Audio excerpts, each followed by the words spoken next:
Alright, this video here is for Susan Vaughn.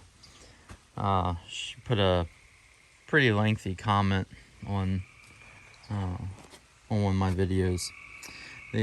So let me address a lot of her questions here. One, let's forgive all the water. It rained all night and all morning, so everything is flooded up here. I don't have a building over it yet. So as far as my blower goes, the blower goes underground into here, and it is full of water. So I just use that sump pump there and pump it out. But as far as the stick goes, the stick is 24 inches away from the blade. And when you operate the mill, I am more than an arm's length. I'm arm and a half lengths away from the carriage. So when I stand, I'm standing at least 36 inches away from the carriage. So nothing's going to grab me and pull me in to the blade. And when I stand about 5'10". My foot barely touches the track. All right, so there's that. So if I fall, worst thing's going to happen is if I fall into the husk. And these belts don't move unless the stick is pushed. The only thing that moves are these pulleys here.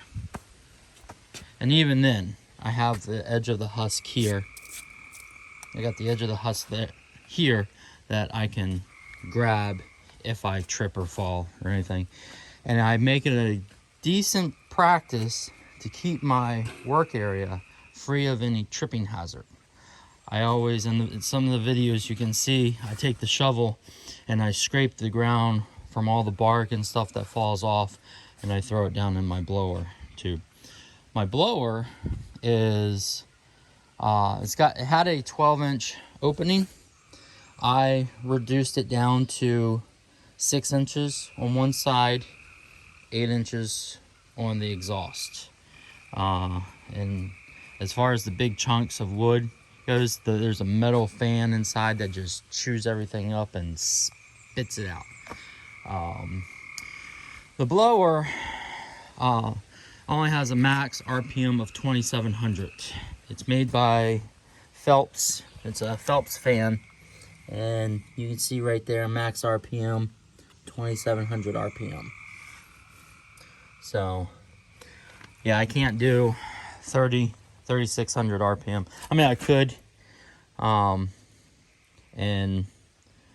I don't know what would happen other than, the bearings, but it's not going to fly apart. But it's just a recommended RPM on this. And as far as the hydraulic, moving to hydraulics, that's not an issue until I put a carriage derailment system on this track. Because you use a hydraulic arm, and you try to roll a log on this, it's going to push the whole track over. And the only thing right now that I have when I load logs, because I don't have a log deck, I load the logs with my grapple there. And sometimes when I roll logs on here, it pushes the wheels off of the track. So I put this bracket right here that holds the carriage down to it. Now I had a 36-inch log on here, and when I turned it, the carriage popped off of the track. All the wheels came off the track, so I had to take the log back off and pick up on the carriage and bring it back over and set it back down.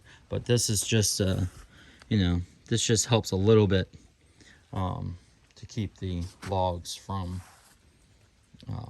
or keep the carriage on the track.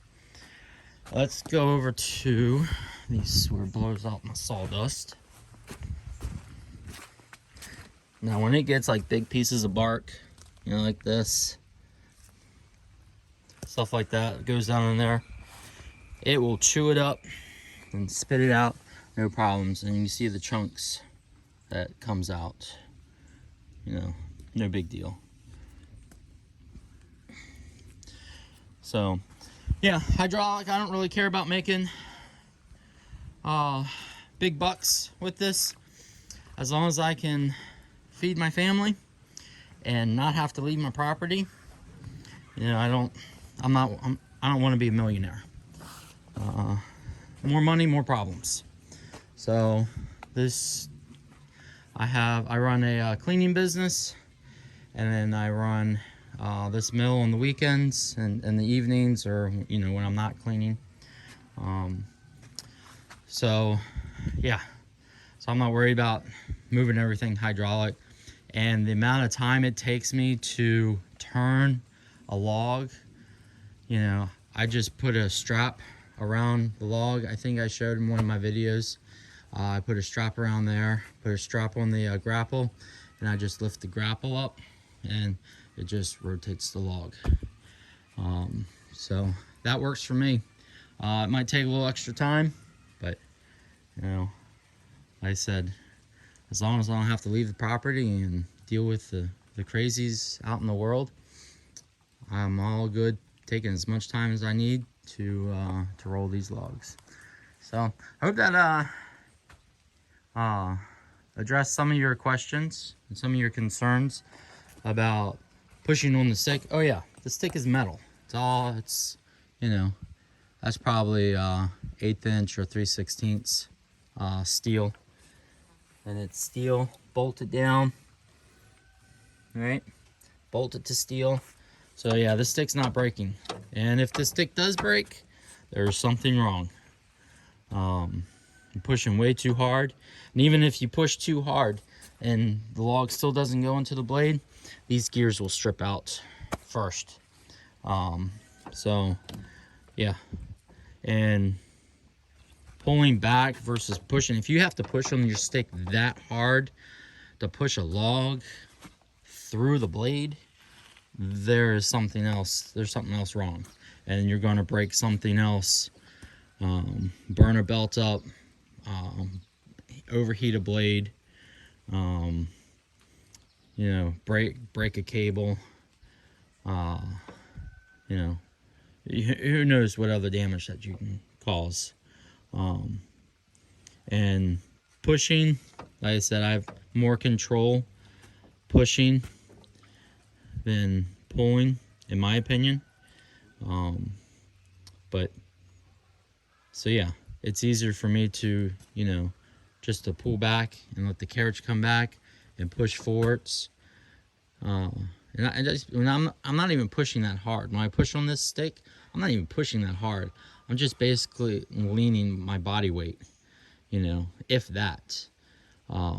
So it's not like I'm leaning into it, pushing it with all my might, and trying just to get the saw to cut a log, you know.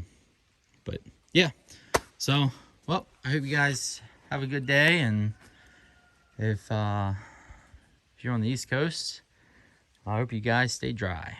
All right, take care.